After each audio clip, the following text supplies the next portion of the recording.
Susana Huelga earned her PhD in physics from the University of Oviedo in 1995, where she held a teaching position. After her PhD, she held postdoctoral positions at Oxford University and Imperial College London. In 1999, she got a permanent position as Professor Titular de Universidad and remained in the UK on a leave of absence. In the year 2000, she joined the University of Hertfordshire as an assistant professor, where she became an associate professor in 2008. Since 2009, she has been a full professor in Germany at the Institute of Theoretical Physics in the University of Ulm. She has made notable contributions in the study of open quantum systems and quantum information theory with applications to research areas such as quantum metrology or quantum biology. Susana, it's a great pleasure to have you here. The first question that I wanted to ask you is, were you always certain that you wanted to become a physicist, or was there some other option that you maybe considered at some point?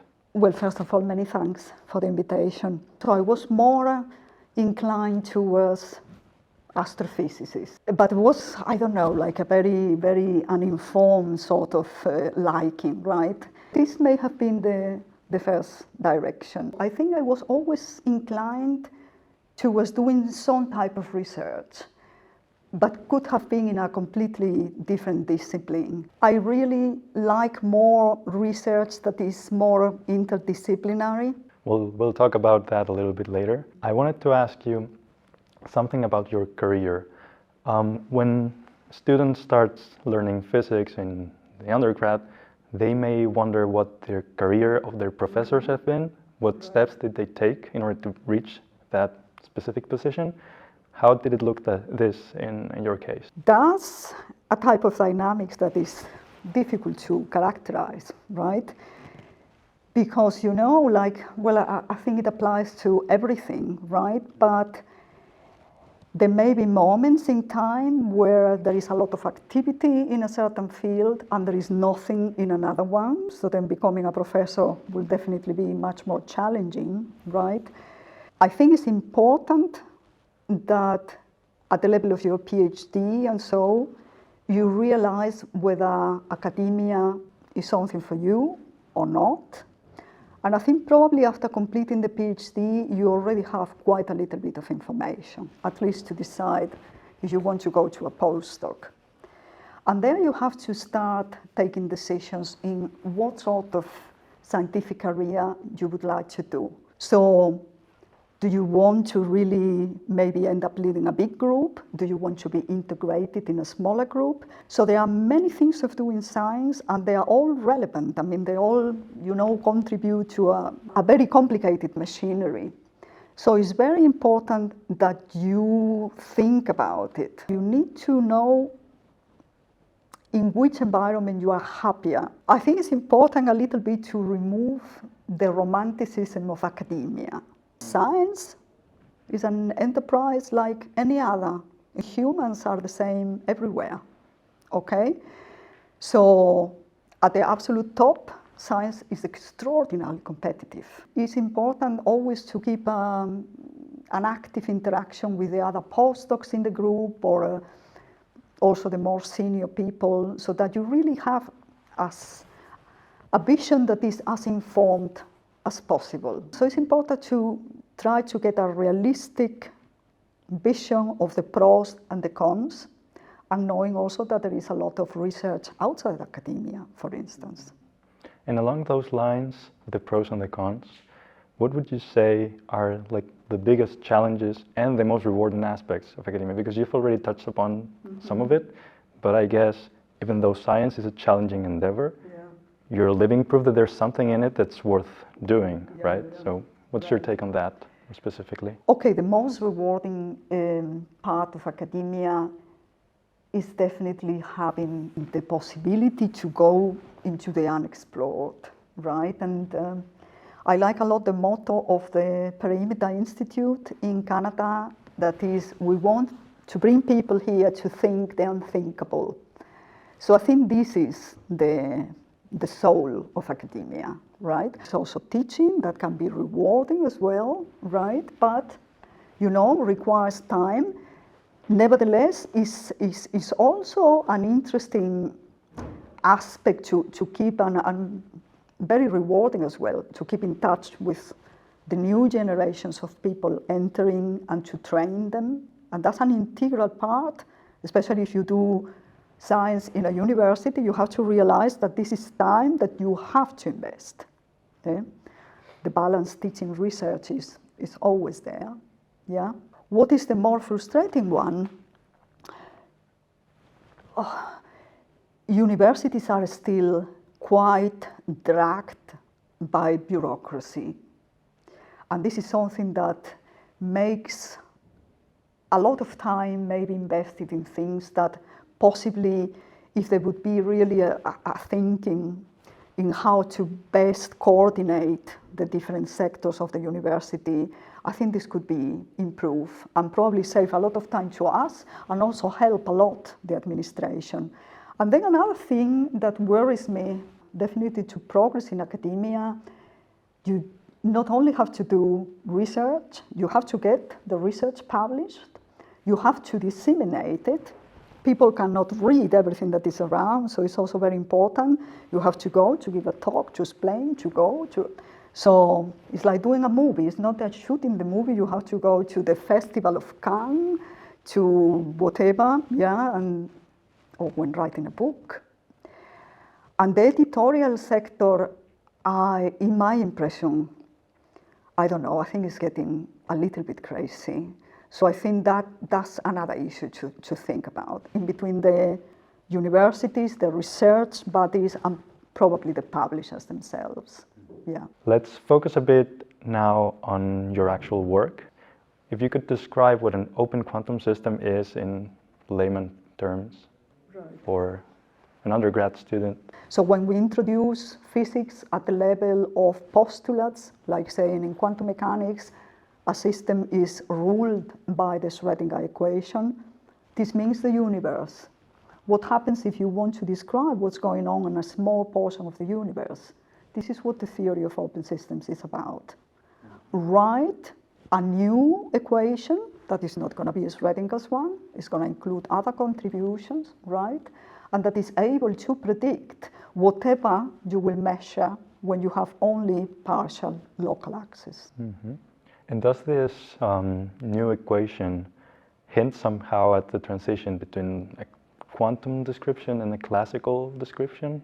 Does that emerge from it somehow? Right, well, in a sense, yes, because for instance, that would allow you to very clearly see the possible emergence of decoherence if you want to consider the loss of coherence like the price to pay, right, to cross from the quantum to the classical domain. Nevertheless, I mean, even the notion of classicality itself is not completely unambiguous, right? There are different measures, there are different aspects. But yes, I would argue that the open quantum systems theoretical framework would be the natural one to explore the quantum to classical transition. Okay, one of the things you were hinting in the first question, in your first answer, was that you liked a sense of interdisciplinarity in your research. And one of your main lines of research is actually about quantum mechanics and biology. And this combination may seem not straightforward for anyone studying physics or biology, for that matter. So what's your take on what quantum mechanics has to say about biology? If you think of a large molecule, there is a lot going on that can be described classically, connecting the vibrational motion with the actual possible excitations with external radiation that you will describe quantum mechanically. So it's clear that when you go into the very small and start to amplify quantum fluctuations, but you go into very, very short time scale where quantum mechanics will be governing what is going on, then it enters a region where naturally, let's say, theoretical physics has to embrace something else. So the connection with biology is the following, and is that on certain time scales that are still relevant for biology, for instance, the primary steps of photosynthesis, these are time scales that form part of a complicated, extended process in a natural phenomena, and they do still have clear fingerprints of quantum mechanics that go beyond the mere formation of chemical bonds, let's say. So is this the arena, right, where I think theoretical physics can still be helpful for answering certain type of questions? I mean, it's very important to realize that the more you move into the boundary classical quantum, the more you will need ways to look at the system from different disciplines. So in that sense, it's multidisciplinary, and it's biology in the sense of entering timescales where something relevant for biology may happen. Let's say quantum biology is not the only application of your work on open quantum systems that That's a small one. It's a small one. You've worked on quantum information theory or quantum metrology. Quantum metrology, exactly.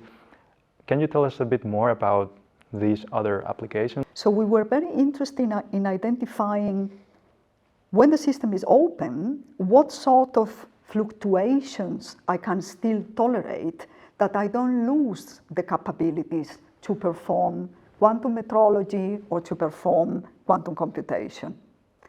And then we realized that actually there are situations where the combination of both quantum mechanical properties and classical noise, if you want, were actually advantageous to get the best performance. So it's, let's say that the core of my research is understanding that interplay.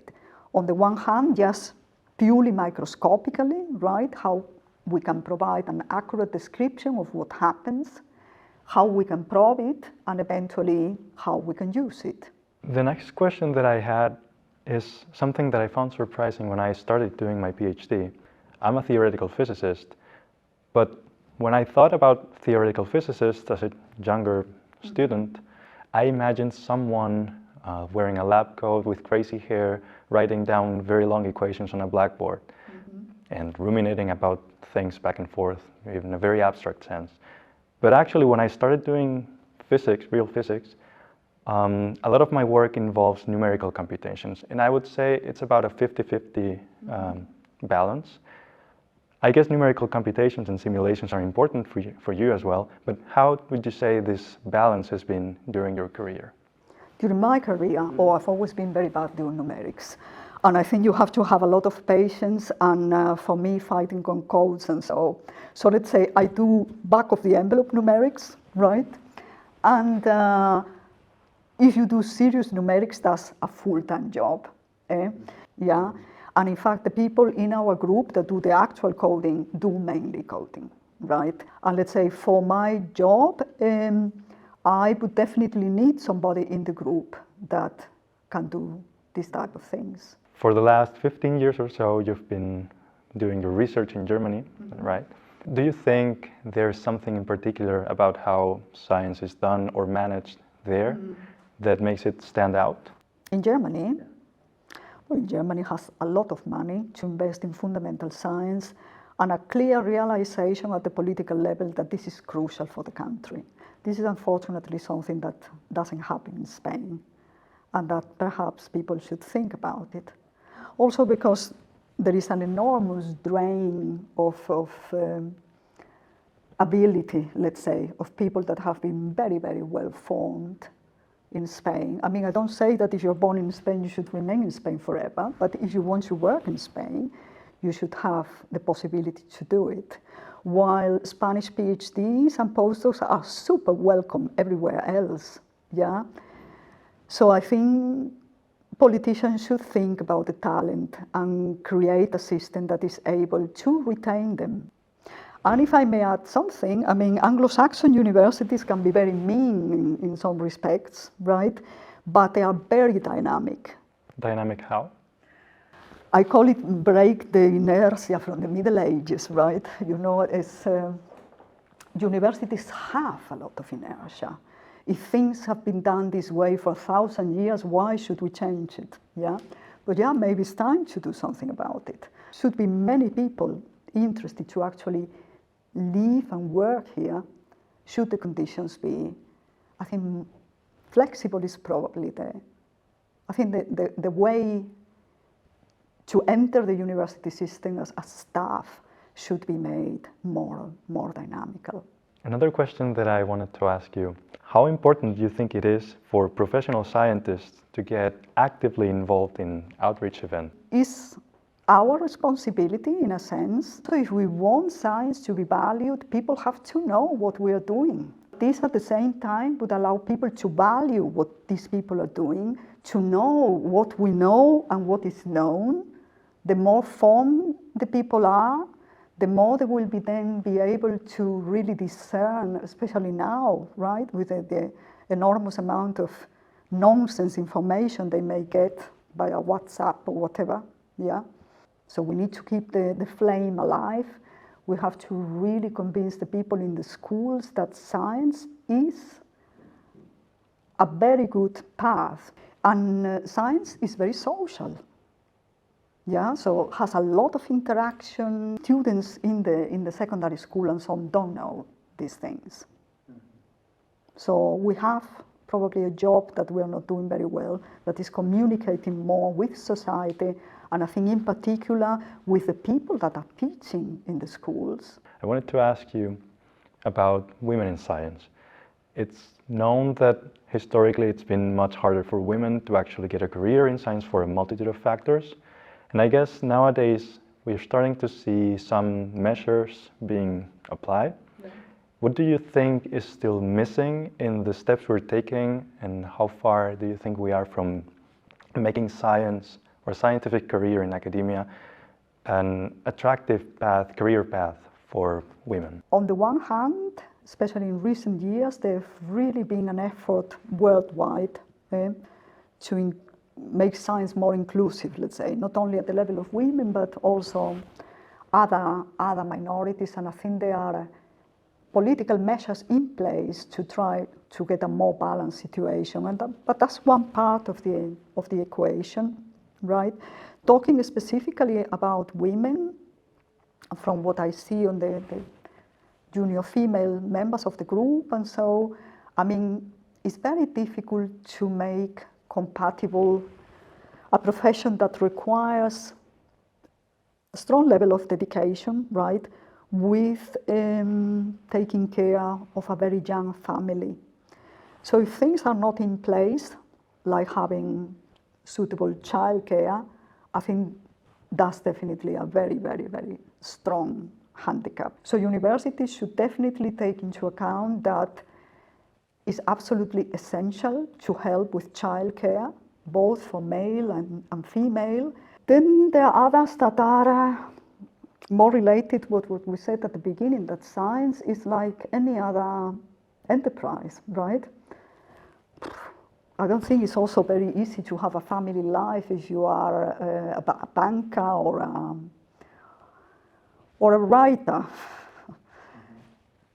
Yeah, so I don't know, my impression from what I've seen along my career, I think that at least we are not getting it worse. I think there is now in the society a sort of vision that we should try to facilitate that there is an equilibrium in between work and the rest of our lives, right?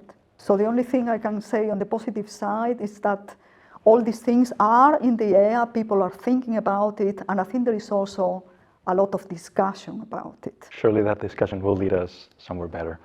I think so, I think so. Okay, and for the last question, in general, what would you give as advice to young students who want to pursue a scientific career, like summarizing some of the points we've already mentioned, and maybe if you can think of something else? I would recommend that you never allow anybody to drag you down with their own frustrations.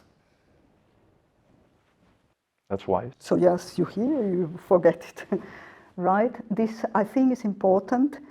And the other thing is that you should resist fashion.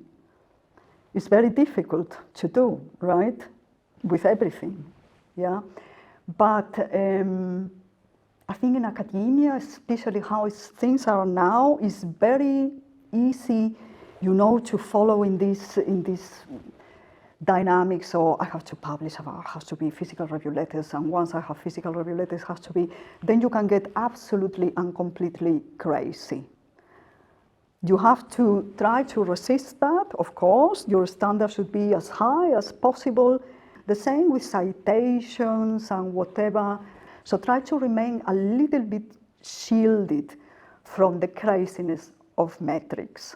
And then the other thing is being very clear of how you want to live. Yeah? Your aim doesn't need necessarily have to be to have a huge group. Maybe you do much better in another manner. Okay, thank you very much for the interview. It was a very nice conversation, and it was a pleasure having you here. Thanks a lot.